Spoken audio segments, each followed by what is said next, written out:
Hari ubushakashatsi bushya buherutse gukorwa bwerekanye ko amafaranga yinjijwe n'inganda zikomeye zikorera leta y'Uburusiya intwaro yarenze kure cyane ay'inganda zikorera intwaro leta zunze ubumwe za Amerika n'Uburayi mu mwaka ushize.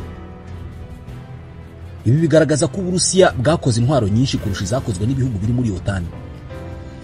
Aya makuru yatangajwe n'ikigo mpuzamahanga cya Stockholm gikora ubushakashatsi ku mahoro. Ni muri raporo yacyo ngarukamwaka ku masosiyete 100 akomeye akora intwaro ku isi. Iyi raporo ikomeje gutuma haba impungenge ku bushobozi bw'ibihugu byo mu burengerazuba bw'isi bwo guha Ukraine intwaro zikenewe kugira ngo itsinde Uburusiya. Uburusiya bwaguze izihe ntwaro mu by'ukuri? Uburayi na Amerika bo bafite izihe biteguye guha Ukraine? Ibirebana n'izi ntwaro bafite nibyo bizagena hazaza h'iyi ntambara. Reka tubivuge. Mu gihe ibigo bikomeye bikora intwaro mu Burusiya byungutse amafaranga menshi yiyongereyeho 40%, ibigo bikomeye byo muri leta zunze ubumwe za Amerika n'ibyo mu Burayi bikora intwaro byo byazamuye inyungu zabyo ku kigero cya 2.5% ku byo muri Amerika na 0.2% ku byo mu Burayi. Ku rwego mpuzamahanga, inganda cyangwa se ibigo bikora intwaro inyungu yabyo yazamutseho 4.2%. Gusa ku rundi ruhande, amafaranga yose yinjijwe n'abakora intwaro bo muri Amerika ni miliyari 317, Iburayi ho ni miliyari 133 z'amadolari. Yarenze kure ayabo mu Burusiya kubera ko yo ni miliyari 25 na miliyoni 500 z'amadolari. Ibyavuye mu bushakashatsi bw'ikigo mpuzamahanga cya Stockholm gikora ubushakashatsi ku mahoro bigaragaza ko Uburusiya bwakoresheje neza ubukungu bwabwo mu gihe cy'intambara kugira ngo burangize ikibazo cy'ibikoresho bikenewe ku rugamba.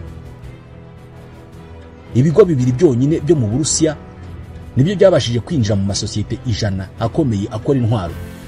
Ni Rostec, sosiyete ya leta ifite amashami akora indege z'intambara, ibimodoka bitamenwa n'amasasu n'ibindi, ndetse na United Shipbuilding Corporation. Ibi nibyo byonyine byashyize hanze amakuru y'imari yabyo bituma hamenyekana ingano y'intwaro byakoze ndetse n'amafaranga byinjije. Gutangaza amakuru ku ikorwa ry'intwaro mu Burusiya byatangiye kugabanuka cyane nyuma y'uko Uburusiya bwigaruriye Crimea mu 2014, kandi hafi ya sosiyete zose zikora intwaro mu Burusiya zahagaritse gutangaza raporo z'imari zazo nyuma y'uko Uburusiya buteye Ukraine mu buryo bwagutse mu 2022. Nkuko Joseph Fitsanakis, umwarimu mu by'iperereza n'inyigisho z'umutekano muri kaminuza ya Coastal Carolina abivuga, ubu umusaruro w'inganda za gisirikare mu Burusiya urenze kure w'inganda za gisirikare za leta zunze ubumwe za Amerika n'ibihugu byose bigize umuryango wa OTAN byiteranyije.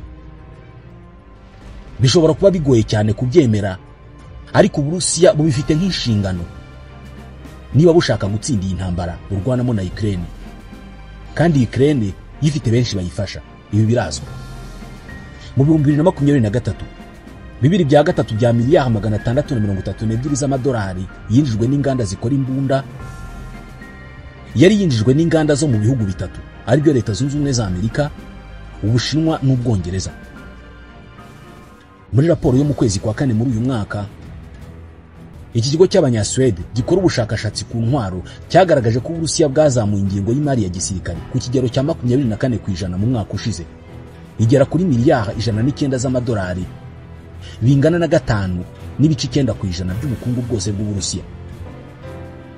Nubwo iki kigero gishobora kutagaragara nk'aho ari cyinshi, ariko ubusanzwe ingingo y'imari ya gisirikare mu bihugu bya OTAN iri ku kigero cya 1.9% by'umusaruro mbumbe w'imbere muri ibyo bihugu. Babakubye hafi 4. Nawe urumva itandukaniro. Byongeye kandi urwego rw'igisirikare nirwo rwagize uruhare rukomeye mu izamuka ry'ubukungu bw'Uburusiya mu mwaka ushize. Banki nkuru muri Finland yabaze ko mu gice cya mbere cy'umwaka wa 2023 amasosiyete akora ibikoresho bya gisirikare yagize uruhare rwa 40% by'izamuka ry'ubukungu bw'Uburusiya. Ibi byatumye urwego rwa gisirikare ruba igice cy'ubukungu cyitwaye neza cyane mu Burusiya. Ingengo y'imari y'Uburusiya ihuriweho n'ibijyanye n'umutekano n'ingabo yo mu 2024 yazamutseho 70% muri uyu mwaka. yageze kuri miliyari 157 z'amadolari. Biteganyijwe ko izongera kuzamuka ku kigero cya 25% mu mwaka utaha, ndetse birashoboka cyane ko izakomeza gutyo kugera mu 2027. Minisitiri w'ingabo muri Leta Zunze Ubumwe za Amerika Bwana Lloyd Austin yagaragaje ko Uburusiya bwakoresheje miliyari 200 mu ntambara burwanamo na Ukraine yonyine. Ariko Fitsanakis yashidikanyije niba ubukungu bwa gisirikare mu Burusiya bushobora kubaho igihe kirekire. Ubu bukungu ngo bushobora kutaramba biturutse ku kubura ibikoresho bihagije, binaturutse ku bihano bikomeye amasosiyete ya gisirikare mu Burusiya yafatiwe. N'amasosiyete ahura n'ikibazo cy'inyungu ku nguzanyo zirenga 20% y'inguzanyo zose bafata. Nubwo aya masosiyete yinjiza amafaranga menshi muri ayo mafaranga aracyafite ibibazo by'uko ashirira mu nyungu ku nguzanyo kubera ibihano by'ubukungu iki gihugu cyafatiwe. Hari n'impungenge z'uko byinshi mu bigo bikora intwaro mu Burusiya bishobora kuzahomba mu gihe kiri munsi y'imyaka 2 igiye kuza, bigatuma leta y'u Burusiya ibishyira mu maboko yayo cyangwa se ikabitera inkunga. Bivugwa ko ibihugu byo muri OTAN bifite ibibazo byinshi mu birebana n'intwaro. Nubwo ingengo y'imari ya gisirikare muri OTAN igera kuri miliyari 1341, ikabikubye y'Uburusiya inshuro nyinshi, bigaragara ko idashobora byihuse gukoreshwa mu kongera ubushobozi bwo ku rugamba bw'igisirikare cya Ukraine. Amasosiyete 27 y'abanyaburayi ari mu masosiyete 100 akomeye ku isi yitwaye nabi cyane kubera impamvu z'imiyoborere yayo. Ubushakashatsi buheruka bwakozwe n'inteko ishinga amategeko y'u Burayi bwerekanye ko ibihugu bigize umuryango w'ubumwe bw'Uburayi byohereza 78% by'ingengo y'imari yagenewe ibikoresho bya gisirikare mu bindi bihugu. 63% by'ingengo y'imari bigana muri Leta Zunze Ubumwe za Amerika. Imibare yazamutse cyane kuva intambara y'Uburusiya na Ukraine yatangira. N'amafaranga bohereza kugira ngo afashishwe Ukraine. Ibi bituma amasosiyete y'abanyaburayi adahabwa amahirwe yo kungukira mu kuzamuka kw'ingengo y'imari ya gisirikare y'ibihugu byabo, mu gihe Uburusiya bukorera ibikoresho byabwo byose imbere mu gihugu. Ibi byose bituma abantu bavuga ko icyerekezo cy'iyi ntambara gishobora guhinduka.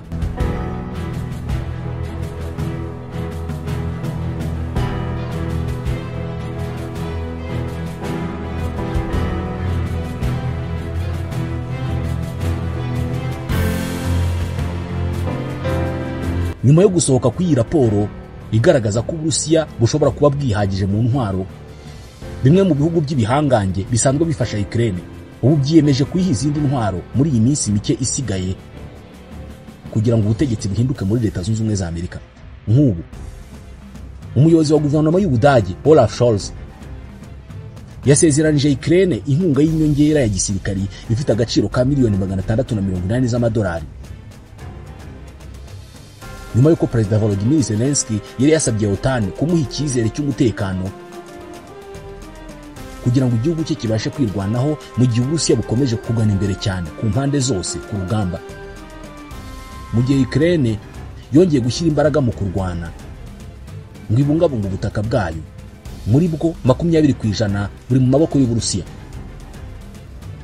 Ku rubuga rwa X, Bwana Scholz yagize muri iki gihugu kimaze iminsi irenga 1000 kirwanaho mu ntambara y'ubushotoranyi y'Uburusiya, ati ndashaka kugaragaza neza hano ko Ubudage buzakomeza kuba umufatanyabikorwa ukomeye wa Ukraine. Ati Ukraine rwose ishobora kwizera Ubudage, tuvuga ibyo dukora kandi tugakora ibyo tuvuga. Olaf Scholz yagiranye ibiganiro na Zelensky witegura gusaba OTAN gutumira Ukraine kwinjira muri uyu muryango wa gisirikare. Zelensky aherutse kunenga Scholz nyuma y'uko uyu muyobozi w'Ubudage yari yavuganye kuri telefoni na Perezida Vladimir Putin baganira ku buryo bwo kurangiza iyi ntambara. Umukuru w'igihugu wa Ukraine yavuze ko iki gikorwa gishobora kugabanya ubukana bwa kato kari kahawe Putin ku rwego mpuzamahanga, akaba yabona ko abandi bategetsi batangiye kumugarukira kandi bari baremeranyije kumuha kato ntihagire n'umwe umuvugisha. Olaf Scholz ari mu rugamba rukomeye rwo gushaka kongera gutorerwa kuyobora Ubudage mu matora yihutirwa azaba mu kwezi kwa 2 mu mwaka utaha, nyuma yo kwishyira hamwe cyangwa se ihuriro ry'amashyaka yari ku butegetsi risenyutse mu kwezi kwa 11. imikorere ye yo gushyigikira Ukraine ntabwo ivugwaho rumwe ku mpande zose mu Budage. Bamwe bifuza ko yakora byinshi mu gufasha Kiev, mu gihe abandi bifuza ko Ubudage bwanahagarika kohereza intwaro n'inkunga muri Ukraine. Hagati aho, Minisitiri w'Ububanyi n'Amahanga w'Ubudage Annalena Baerbock yavuze ko Perezida Vladimir Putin arimo kuzana Aziya muri iyi ntambara arwanamo muri Ukraine akoresheje drone zikorwa n'Ubushinwa ndetse no kohereza ingabo z'Abanyakoreya ya ruguru mu rugamba muri iyi ntambara. Yagize ati drone ziva mu nganda zo mu Bushinwa n'ingabo z'Abanyakoreya ya ruguru zirimo gushotorana zikabangamira amahoro mu mutima w'Uburayi, ibintu binyuranyije n'inyungu zacu z'ibanze z'umutekano w'Uburayi. Yavuze ibi nyuma yo kugirana ibiganiro n'umunyamabanga wa leta y'Ubushinwa ushinzwe ububanyi n'amahanga Wang Yi i Beijing. Ni mu gihe Uburusiya bukomeje kwigira imbere ku rugamba muri Ukraine. Perezida Zelensky yavuze ko igihugu cye kigomba gushaka ibisubizo bya diplomasi bigamije kugarura bimwe mu bice byafashwe n'Uburusiya. Ati ibingibi byakorwa gusa ari uko tumenye ko dufite imbaraga zihagije. Aha yashaka kumvikanisha ko byakorwa baramutse babonye icyizere gihagije cy'ubufasha buturutse mu bihugu bibatera inkunga. Yabibwiye ikinyamakuru cy'Abayapani cyitwa Kyodo. Zelensky yanavuze ko Trump n'ikipe ye barimo kwiga ku mugambi w'insinzi wa Ukraine kandi ko biteze ibindi biganiro n'Abanyamerika kugira ngo basobanure neza ibintu bimwe mu buryo burambuye. Hagati aho, igisirikare kirwanira mu kirere muri Ukraine cyavuze ko Uburusiya bwohereje drone 110 muri Ukraine. Imwe muri izo drone yibasiye inyubako y'abaturage mu mujyi witwa Ternopil, ni mu burengerazuba bw'igihugu, ihitana umuntu umwe ikomeretsa abandi benshi. Muri izo drone 110 igisirikare kirwanira mu kirere muri Ukraine cyavuze ko cyarashemo 52 mu gihe 50 zindi zabuze. Bishoboka ko ari ukubera ikoranabuhanga riteye imbere Abarusiya bashobora kuba bakoresha muri iyi ntambara. Indi drone imwe yasigaye mu kirere cya Ukraine naho izindi zerekeza muri Belarus no mu Burusiya. Ntabwo ari Ubudage gusa bugiye kongera intwaro Ukraine, kubera ko n'umunyamabanga wa Leta Zunze Ubumwe za Amerika ushinzwe ingabo Lloyd Austin yavuze ko igihugu cye kigiye koherereza Ukraine intwaro zifite agaciro ka miliyoni 425 z'amadolari kugira ngo izifashishe mu guhangana n'Uburusiya burimo gufashwa na Koreya ya ruguru. Bivuga ko iherutse kohereza ingabo 10,000 muri iyi ntambara. Nk'uko yabisobanuye, izi ntwaro zizava mu bubiko bw'igisirikare cya Amerika zikaba zirimo izikumira ibitero byo mu kirere, imbunda nini za 155 mm, imodoka z'imitamenwa n'imbunda zisenya ibifaru. Ukraine igiye kwakira inkunga mu gihe ingabo z'Uburusiya zikomeje kuyigabaho ibitero mu bice bitandukanye. Na nyuma y'aho Koreya ya ruguru yoherereje i Moscow abasirikare babarirwa mu 10,000 bivugwa ko barimo kwinjira mu rugamba. Bivugwa ko hari abasirikare ba Koreya ya ruguru Uburusiya bwamaze kohereza hafi y'umupaka wa Ukraine. Hakaba hari impungenge ko mu gihe cya vuba aba basirikare bazinjira mu ntambara byeruye. Kuva mu kwezi kwa kabiri mu 2022 ubwo Uburusiya bwatangizaga iyi ntambara, Amerika imaze guha Ukraine intwaro zifite agaciro ka miliyari 60 z'amadolari n'indi nkunga ituma leta ya Ukraine ikomeza gukora.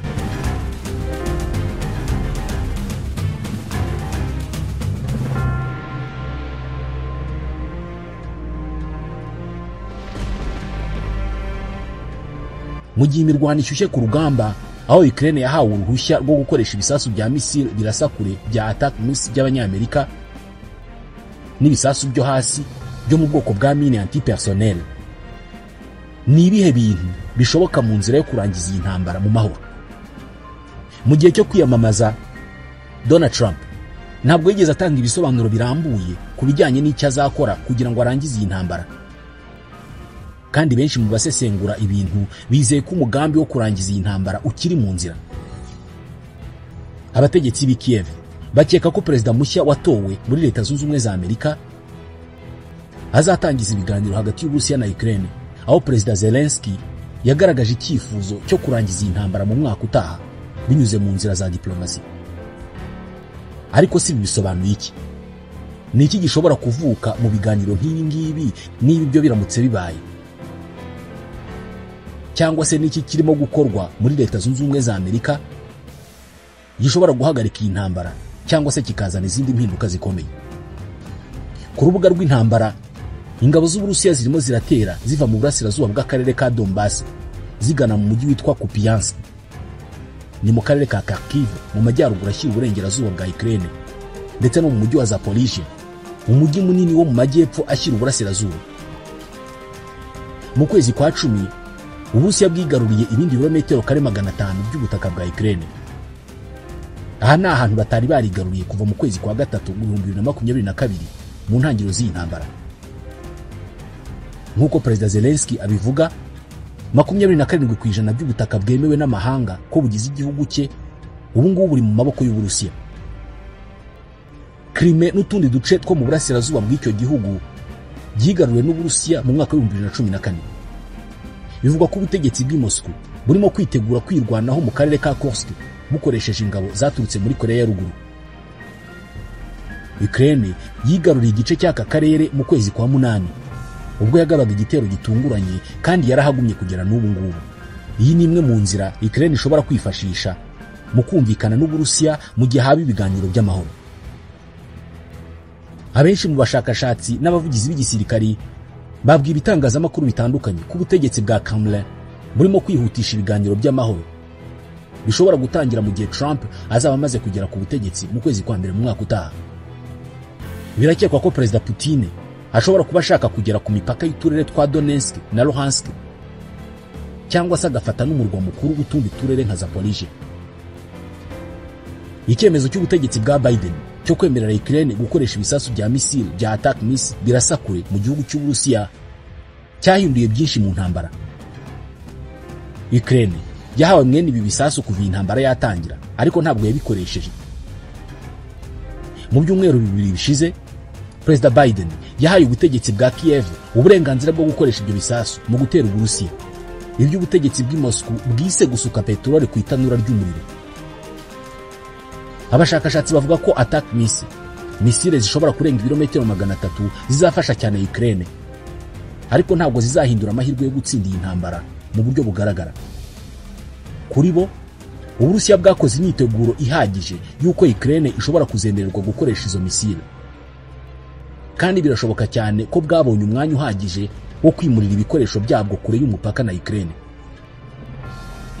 Igitero cya mbere cya Ukraine cyakoresheje ibisasu by'Abanyamerika bivugwa ko cyagabwe ku birometero 100 imbere mu Burusiya kigahitana ububiko bw'intwaro. Leta Zunze Ubumwe za Amerika kandi zatangaje ko zafashe icyemezo cyo guha Ukraine ibisasu bitegwa mu butaka cyangwa se mine antipersonnel, ariko ngo babanje kumvikana ko bitazakoreshwa ahandi hantu uretse ku butaka bwa Ukraine kandi kure y'aho abaturage batuye. Uburusiya bwakomeje gukoresha ibisasu nk'ibi ngibi bya mine antipersonnel muri iyi ntambara. Iby'Abarusiya bitandukanye n'ibisasu Ukraine yahawe na Amerika bishobora kumara ibyumweru bike gusa bikora. Bifite igihe ntarengwa bimara mu butaka bitaturika, ubwo bikaba ntacyo bigitwaye abantu. Ni mu gihe iby'Uburusiya byo bigumana ubushobozi bwo gusenya no kwica igihe icyo ari cyo cyose. Abaturage ba Ukraine batari munsi ya 300 bivugwa ko bishwe n'ibyo bisasu mu myaka 2 n'igice ishize iyi ntambara itangiye. Imiryango myinshi iharanira uburenganzira bw'abantu harimo n'umuryango wa Croix Rouge yakomeje kuvugira abaturage ivuga ko ibyo bisasu bikomeza kugira ingaruka zikomeye kandi z'igihe kirekire zirimo urupfu, gukomereka n'ububabare bukomeye. Leta Zunze Ubumwe za Amerika zatangiye guha Ukraine izo mine kugeza ubu ngubu, ariko ziha ibisasu byo mu bwoko bwa mine bitegwa ku bimodoka by'intambara gusa.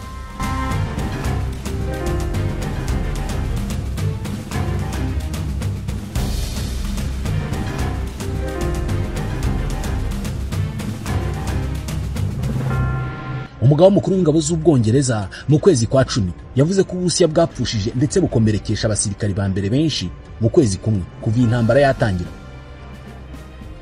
Amiral Sir Tony Radakin yavuze ko ingabo z'Uburusiya muri rusange zapfushije ndetse zikomerekesha abasirikare bose hamwe bagera hafi ku 1500 buri munsi mu kwezi kwa 10 k'uyu mwaka, bituma abo bamaze gutakaza bose bagera ku 700 kuva intambara yatangira mu kwezi kwa 2 mu 2022. Uburusiya ntabwo buhishura umubare w'abo bumaze gupfusha mu ntambara, ariko abategetsi ba gisirikari bo mu burengerazuba bw'isi, ni ukuvuga Uburayi na Amerika, bavuze ko abasirikari Uburusiya bwapfushije mu kwezi kwa 10 aribo ba mbere benshi bwapfushije kugeza ubu. Avugira mu kiganiro cyo kuri televiziyo cyitwa Sunday with Laura Kuenssberg cyo kuri BBC One, Sir Tony yavuze ko Abarusiya barimo kwishyura ikiguzi kidasanzwe kubirebana n'iyi ntambara. Yaragize ati Uburusiya buri hafi kugeza ku bantu 700,000 bamaze kwicwa cyangwa se gukomeretswa n'iyi ntambara. Ati ni ububabare bwinshi cyane igihugu cy'Uburusiya kirimo kugira kubera irari rya Perezida Putin. Yavuze ko Uburusiya bwatakaje ari ukubera uduce duto cyane tw'ubutaka Perezida Putin yifuza kwigarurira adukuye kuri Ukraine. Ati nta gushidikanya ko Uburusiya hari ibyo burimo kugeraho bijyanye n'amayeri y'urugamba no gufata ubutaka. Ibyo ngibyo birimo kotsa igitutu Ukraine. Ariko yongeyeho ko Uburusiya burimo gukoresha arenga 40% by'amafaranga ya leta mu gisirikare n'umutekano, ibintu yavuze ko birimo gushegesha cyane icyo gihugu mu by'ubukungu.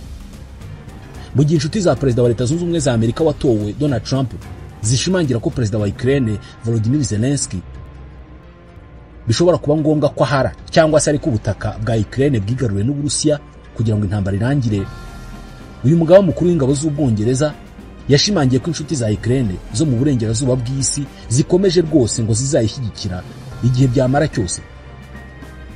Yabwiye iki kiganiro ati ubu ni ubutumwa bugomba gucengera Perezida Vladimir Putin ndetse n'icyizere kuri Perezida Zelensky. Trump yakomeje kuvuga ko icyo yashyize imbere ari ukurangiza iyi ntambara no guhagarika icyo avuga ko ari ugukomeza gusesagura umutungo wa Amerika ugenda mu mfashanyo ya gisirikare n'amafaranga icyo gihugu cya Ukraine. Ariko ntabwo arahishura uburyo ateganya kubikora, ndetse birashoboka ko azatega amatwi ibitekerezo bitandukanye by'abajyanama be benshi bijyanye n'ejo hazaza ha Ukraine. Mbere Putin yashimiye Trump ku ntsinzi ye mu matora, avuga ko ibivugwa na Trump ko ashobora gufasha mu kurangiza iyi ntambara muri Ukraine bikwiye kwitabwaho nibura. Abatavuga rumwe na Trump bo mu ishyaka ry'abademokrate bamushinje kugirana umubano wa hafi na Perezida Putin, ndetse bavuga ko uburyo ateganya gukoresha kuri iyi ntambara ari nko gusaba Ukraine kumanika amaboko ikemera ko itsinzwe, ibintu bavuga ko bizashyira Uburayi bwose mu kaga. Byaba aribyo Trump agiye gukora? Tuzabimenya nyuma y'itariki ya 20 y'ukwezi kwa mbere mu mwaka wa 2025.